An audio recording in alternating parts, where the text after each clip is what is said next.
two men were cleaning Gordon after he had acted rather foolishly and ended up rolling off the turntable and into a muddy ditch. "Mind my eyes," grumbled Gordon.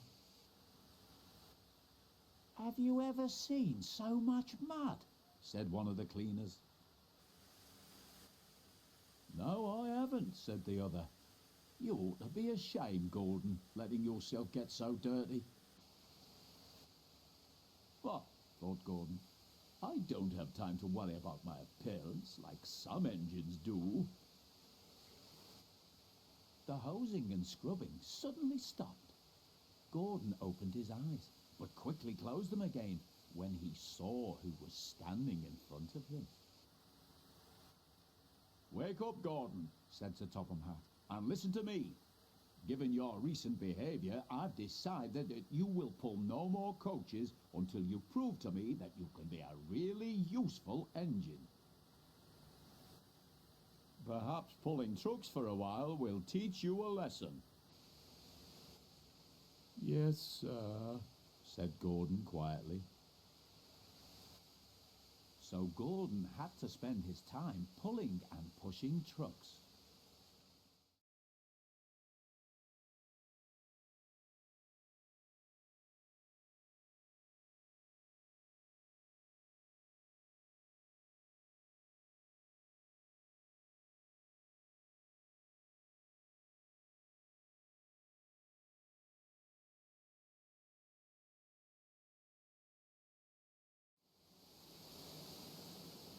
Goods trains," he muttered.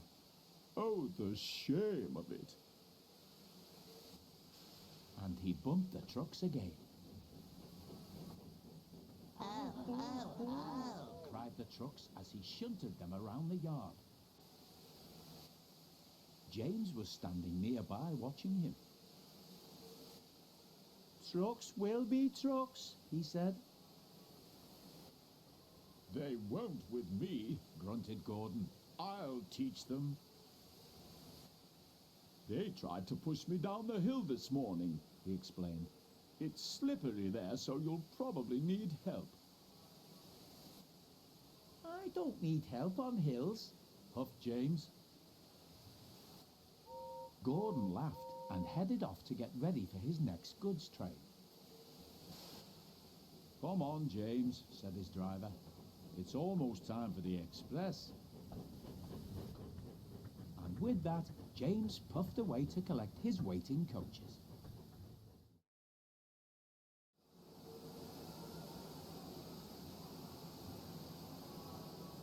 The guard soon blew his whistle and James puffed away.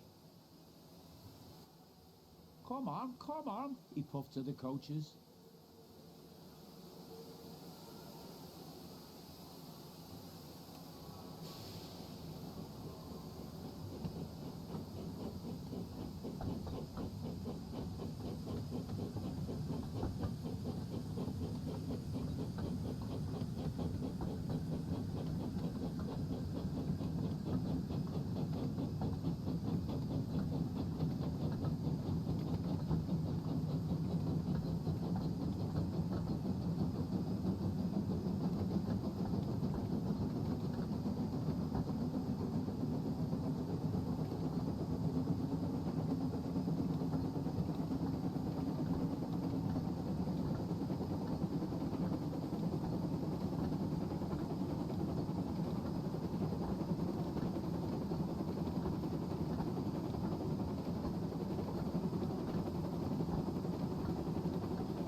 The train was soon running nicely, and James began to feel confident.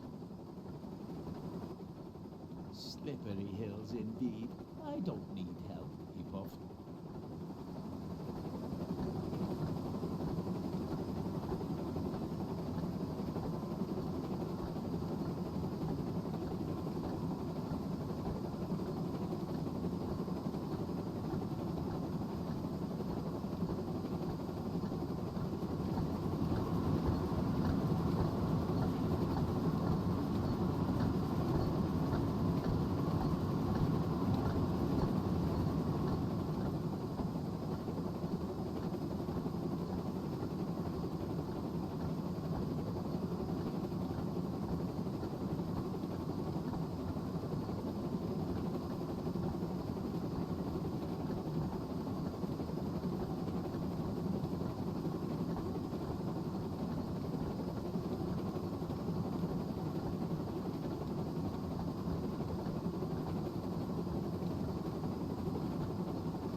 James soon arrived at the next station. He was feeling very pleased with himself, but he kept thinking about what Gordon had said. "I'll show Gordon who needs help on hills," he said to himself.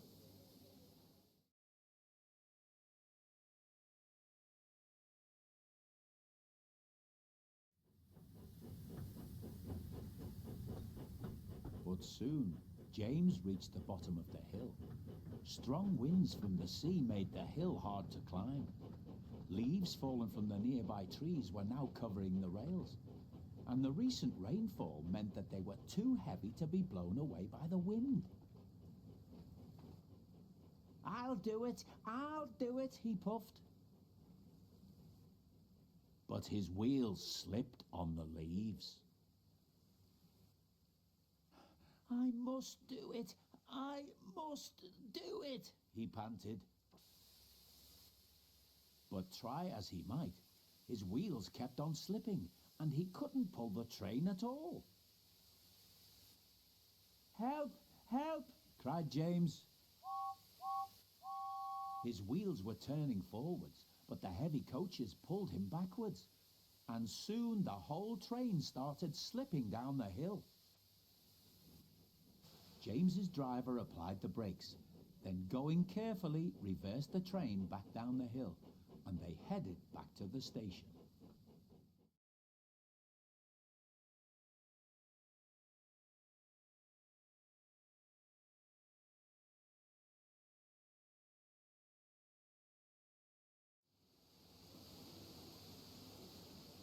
When they arrived, they found Gordon waiting, who had seen everything. "I thought you said you could climb hills," he chuckled. James didn't answer. He had no steam left to say anything. "Ah, well, we live and learn," said Gordon. "Never mind, little James. I'm going to push from behind. Whistle when you're ready."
"I'm ready," called James.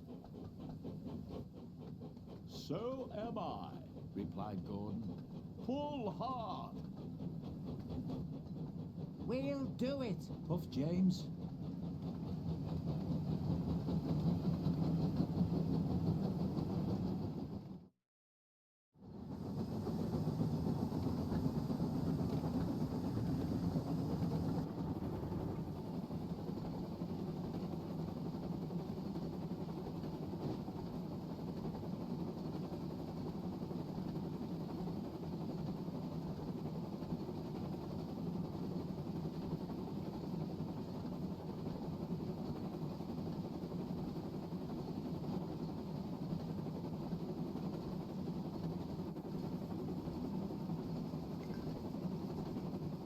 Clouds of smoke and steam towered from the snorting engines as they struggled up the hill.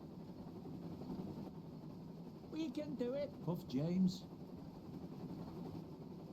"We will do it," puffed Gordon. Finally, the two engines reached the top. "We've done it! We've done it!" they puffed. The two weary engines were puffed out, but they continued onwards to the next station.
It wasn't long before they arrived.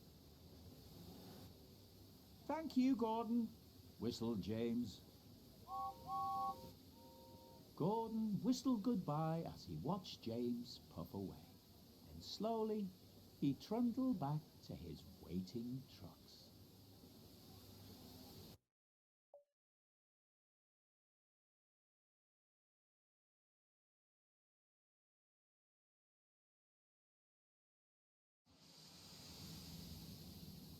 Jack Frost. One evening, Sir Topham Hatt came to the sheds. "There's a big freeze coming tonight," he said. "James and Percy, I need you to deliver extra coal to the stations." "Yes, sir," they said eagerly, and Sir Topham Hatt walked away. "You better hurry," teased Thomas, "or scary Jack Frost might get you." "Who's Jack Frost?" Percy said nervously. "Don't be silly," sniffed James. "Jack Frost is not scary." "Yes, he is," teased Thomas. "He's all white with a big spiky face."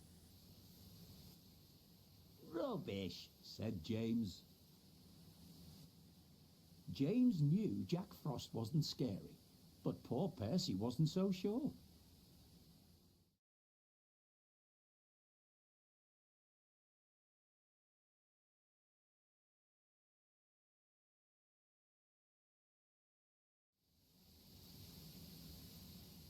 Later that night, James had collected his coal trucks and set off to make his deliveries. "Silly Percy," he thought, "all steamed up over Jack Frost. The sooner we get this coal delivered, the sooner I can get back to my nice warm shed."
We've reached our first stop. Let's drop off some of the coal trucks.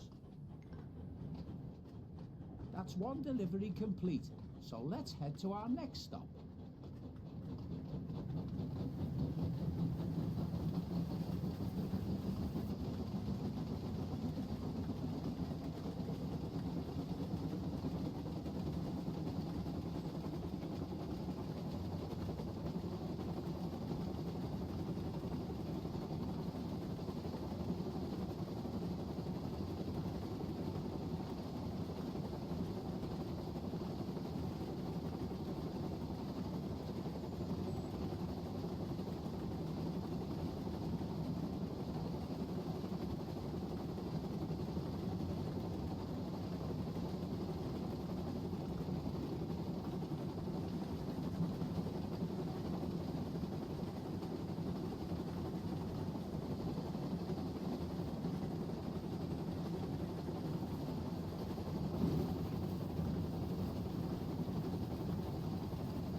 Here's our next station.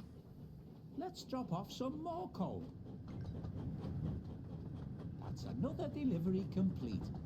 Hopefully, all this coal is enough to keep the passengers nice and warm during this cold weather. I'm just glad that I have my firebox to keep me from getting too cold.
reached our last delivery, so let's drop off all the remaining trucks.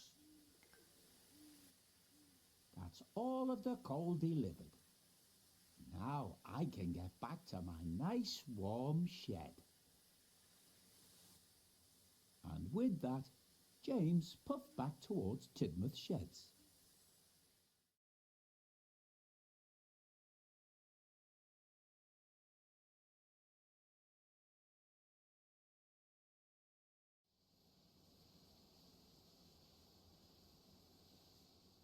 Meanwhile, Percy was making his last delivery. Jack Frost is not scary. Jack Frost is not scary. Jack Frost is not scary.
Percy soon made his last delivery.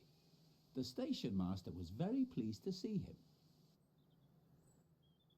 "Percy," he cried, "we need twice as much coal to last through this freeze." "Don't worry," Percy said. "This is my last stop. You can have mine. My lovely warm firebox will keep me nice and cozy." So Percy's driver parked him on a siding with only a lantern for company. "Do you think scary Jack Frost will find me?" said Percy. "Jack Frost is not scary," chuckled his driver. "And don't worry, Emily will bring you some more coal in the morning." And then his driver and fireman went home to bed. Late that night, the icy wind howled. It started to snow, and Percy's fire had almost gone out. Soon Percy's face was so cold, an icicle hung from his nose. "Oh, bother," stuttered Percy. But it didn't sound like Percy. It was so cold, he could hardly make a sound.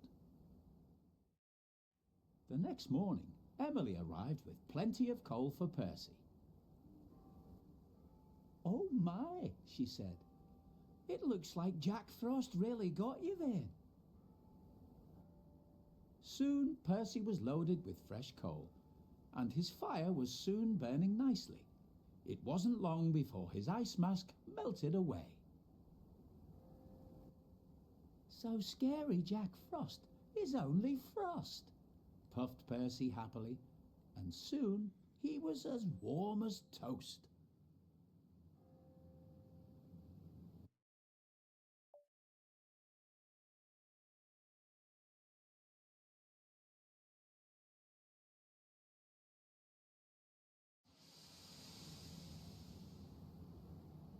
James and the Van.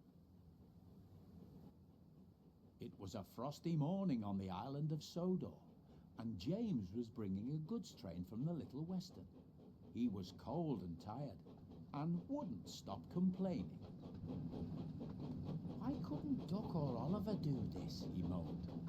"A splendid engine like me should be pulling coaches, not these troublesome trucks." "Don't worry, James," said his fireman. "We've nearly reached the yard now, so you can have a drink and a rest before your next trade." "Good," James replied. "A nice long rest will make me feel much better."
Soon they arrived back at the yard.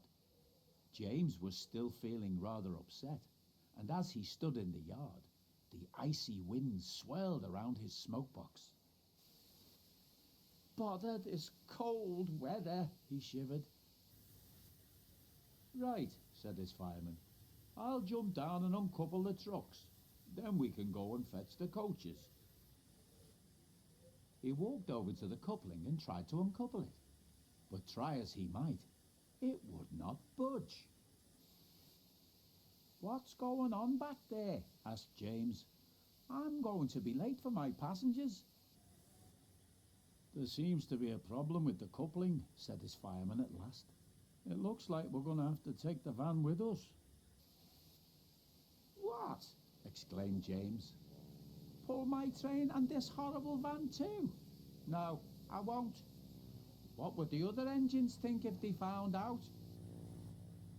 "Great," grumbled the van. "Now I'm stuck behind you for the rest of the day." "Now, come on," soothed his fireman. "We must remember the passengers. We can't leave them standing out in the cold." "Fine," groaned James. "The sooner we take these passengers, the sooner I can get to the works and get my coupling fixed."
James arrived at the platform, still cold and upset.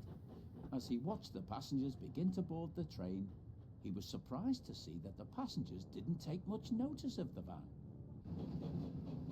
"That's good," he thought to himself. "Maybe if the passengers don't notice, then maybe none of the other engines will."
James arrived at the station, he suddenly heard a familiar whistle.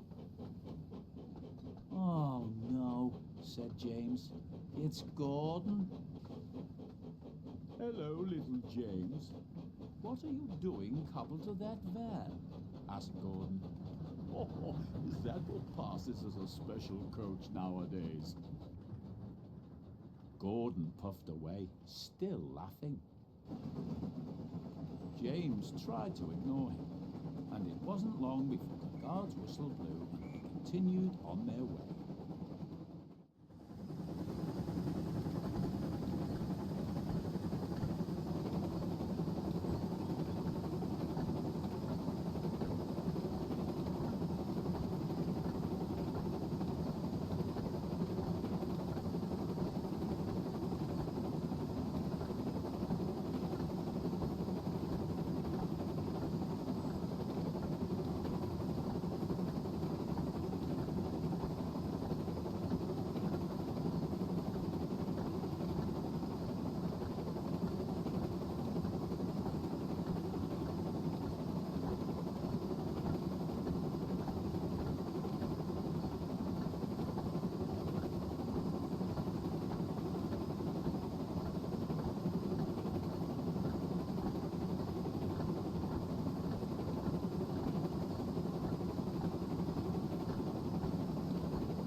James soon arrived at Wellsworth Station.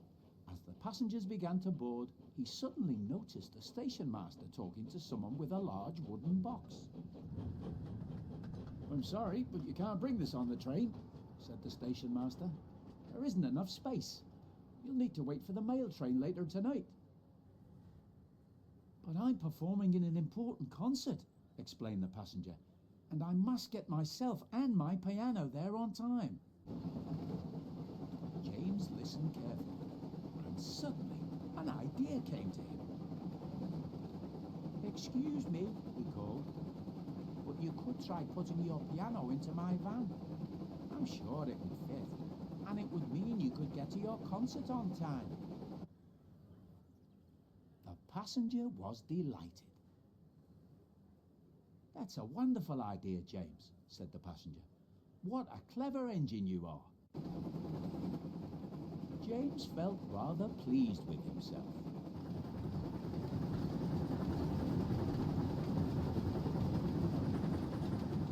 "This piano is heavy," moaned the van. "Why did we have to take it?" "Do stop your complaining," puffed James. "All this fuss over one wooden box. The piano is loaded now, so it's almost time for us to get going," said James to the passenger. So the passenger hurried quickly to their carriage, and moments later the guard blew his whistle, and James knew it was time to leave.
At the next station, Sir Topham Hatt was waiting for James to arrive. He was surprised to see a goods van in front of his coaches. He was just about to ask him about it when the owner of the piano came over to see him. "This clever engine and his crew came to my rescue," he explained. "They helped me to transport my piano in time for my band's concert tonight. And James offered to help. You must be very proud of him." Indeed I am, smiled Sir Topham Hatt. James, your quick thinking has helped a passenger in need, and you've once again proven yourself to be a really useful engine. "Thank you, sir," puffed James proudly. "Hey, what about me?" cried the van. "I had to carry the piano." Sir Topham Hatt turned his attention to the van. "I hear you helped one of my passengers today," he said. "So I must thank you as well. You are a very useful van indeed, and you've even given me an idea. Perhaps we should consider adding vans to all our passenger trains in future." "I think that's a good idea, sir," said James. "Getting stuck to a goods van wasn't such a bad thing after all." The van was pleased, but a little embarrassed. He wasn't used to getting praise like this, and was looking forward to his next passenger train.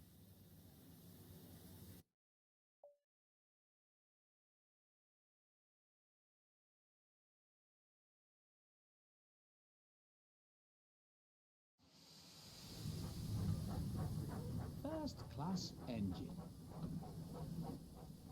Early one morning, Percy arrived back at Tidmouth Sheds, very tired.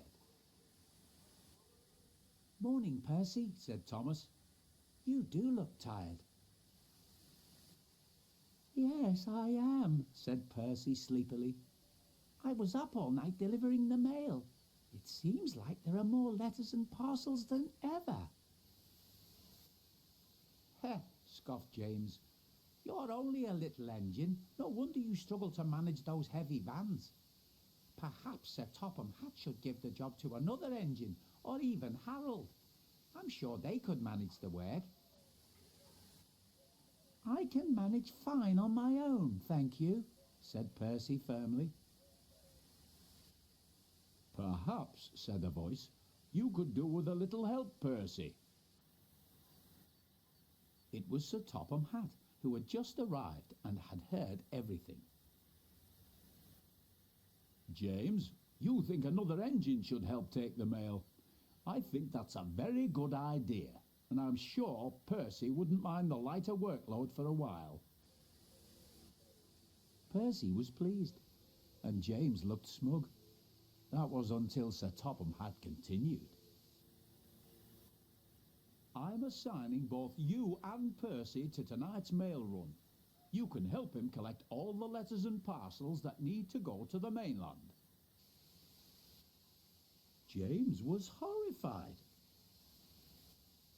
"But, sir," he protested, "I'm supposed to be taking the express in the morning, and I can't do that if I've been busy all night pulling the mail train." "I'm sure Emily wouldn't mind taking the express in your place, James," replied Sir Topham Hatt. "Now the decision is final, so I'll hear no more about it." And Sir Topham Hatt turned and walked away.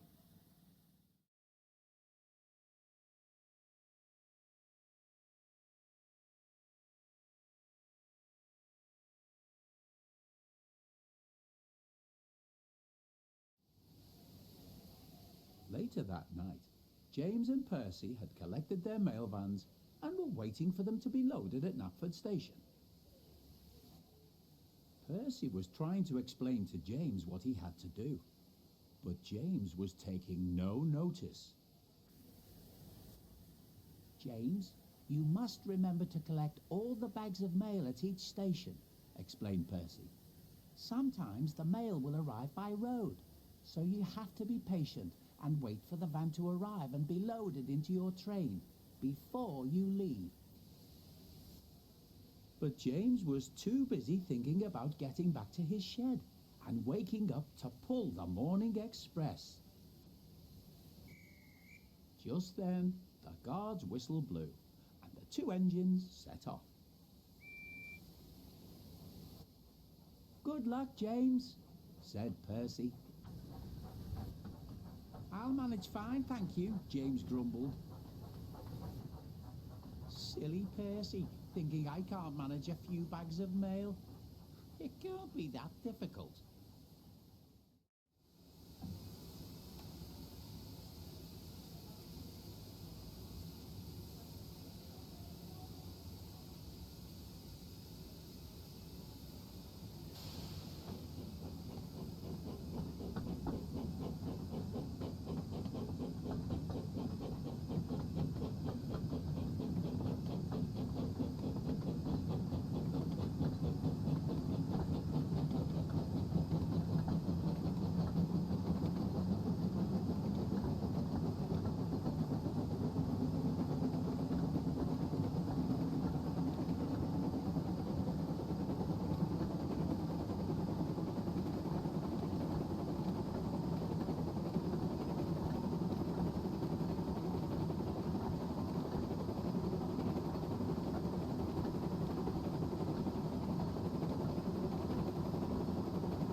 Right, let's get all this mail loaded into the vans.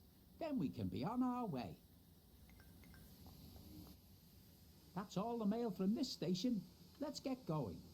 The sooner we finish collecting all this mail, the sooner I can get back to my shed.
It looks like the station master is waiting for us. Hello, James, said the station master. Some of the mail arriving by road has been delayed, so you'll need to wait for it to arrive. In the meantime, here is the rest of the mail for you. Bother, muttered James. This is sure to make me late now. Come on, driver. We can't afford to be late. Wait, James, wait, called the station master. But James didn't stop. He was determined not to be late and wanted to prove he was better than Percy.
As James arrived at Marron Station, the station master ran up to him looking rather upset. James, he said, I've had a phone call from the station master at Wellsworth, and he tells me that you didn't wait for the mail to arrive by road. James felt foolish. Now, continued the station master, we have arranged for the mail to be brought here. So please, can you wait for it to arrive? It's vital that this important mail reaches its destination on time. This time, James listened carefully, and suddenly an idea came to him. If I deliver all the important mail, he thought, then I'm sure that Sir Topham Hatt will say I'm really useful. Maybe even more useful than Percy. Don't worry, sir, said James to the station master. I promise I'll wait for the mail to arrive and make sure it gets to the mainland in time. That's a good engine, smiled the station master. The mail won't be long now, so you'll soon be on your way again.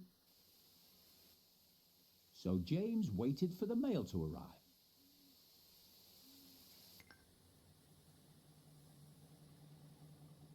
He didn't have to wait long. He heard a car horn coming from nearby, and then watched as a red post van pulled into the station car park.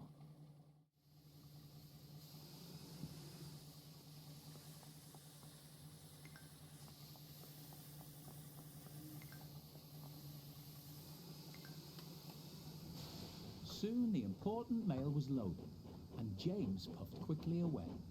He was determined to make up for lost time, but was even more determined to prove that he could be as patient as Percy.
Just one more stop to make. Then we are finished for the night.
James arrived at Vickerstown Station and was feeling pleased with himself.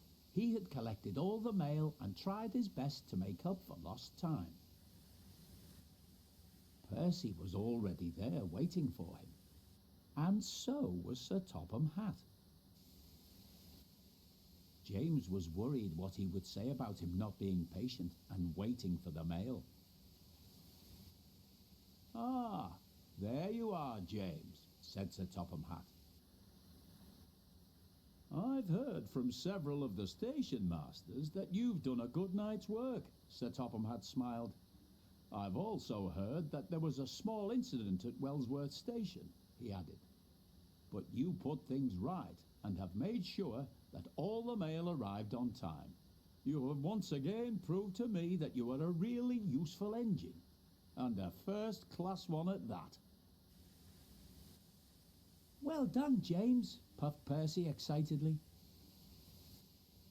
James felt so proud he thought his boiler would burst.